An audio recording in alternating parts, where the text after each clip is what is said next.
Have you ever looked at the world and wondered why so many popular revolutions, the ones that are supposed to bring freedom, just end up in chaos? Well, today we're diving into a really fascinating philosophy from Korea that has a pretty surprising answer. The argument that humanity itself is going through a massive evolutionary shift. And if we don't get a handle on what that means, we're just going to keep failing. So let's get into it. You know the story, right? We see it all the time. People rise up, they demand change, and they actually succeed in toppling a government. But then what happens? Instead of the stability everyone was fighting for, you get more division, more uncertainty. So why is it that winning back power so rarely leads to a better future? This philosophy we're digging into today offers a pretty unique diagnosis for this exact problem.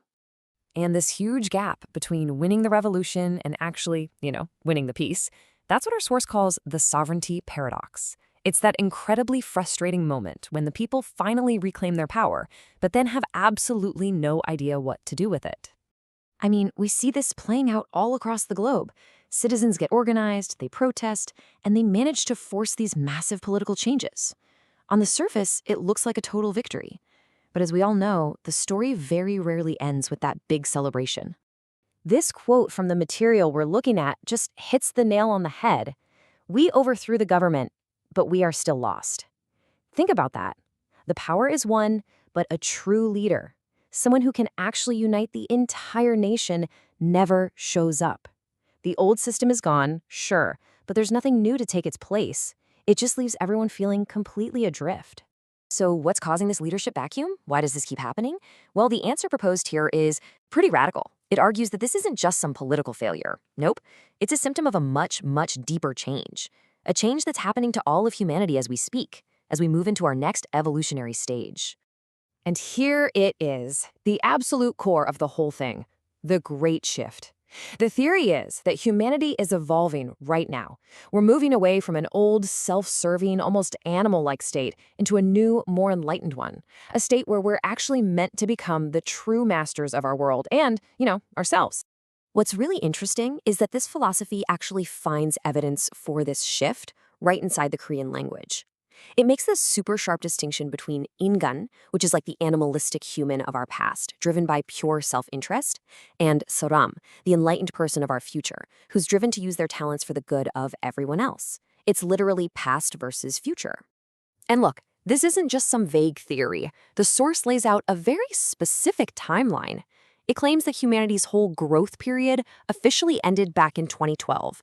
And in 2013, we entered what it calls the era of the person. That means we're in it right now. And you're going to want to keep an eye on the year 2026. That's marked as a critical turning point for the entire planet. Okay, so how does this huge cosmic shift explain the real-world problems we see every day? Well, it connects directly to why our societies feel so fractured and so leaderless, even when they seem to be filled with powerful people. Here's the diagnosis in a nutshell. We have tons of organizational heads, but not one single leader of the people. And according to this viewpoint, those are two completely different things. The source argues that our modern society has basically been carved up by all these competing forces. You've got corporate cartels, huge religious organizations, political parties, all sorts of social groups. And each one is run by an organizational head whose number one loyalty is to their group, not to the nation as a whole. And here's the crucial part, right?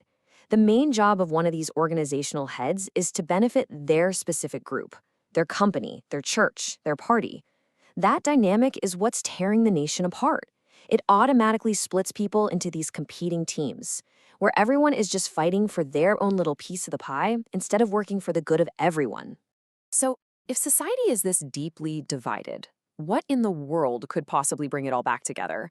Well, that brings us to the proposed solution, a path to unity. But seriously, what kind of force could be strong enough to overcome all these deep divisions? What could possibly unite an entire people when you've got so many powerful groups pulling them in a million different directions? The answer here isn't a new politician or a different political party. It's an idea. The whole argument is that real, lasting unity is only possible when a society gets behind a shared, powerful ideology, a common purpose that's way bigger than any one group's agenda. And the source points to a very specific ideology for this exact job, Hongik Ingan. It's an ancient Korean ideal, and its meaning is both super profound and incredibly simple: to broadly benefit all humankind. This, the source argues, is the one unifying principle that can pull a fractured people back together. Okay, so from here, the philosophy takes a very specific and, you could say, controversial turn. It doesn't just offer up a solution for everyone, it actually assigns a unique mission to a specific group of people to lead this global change.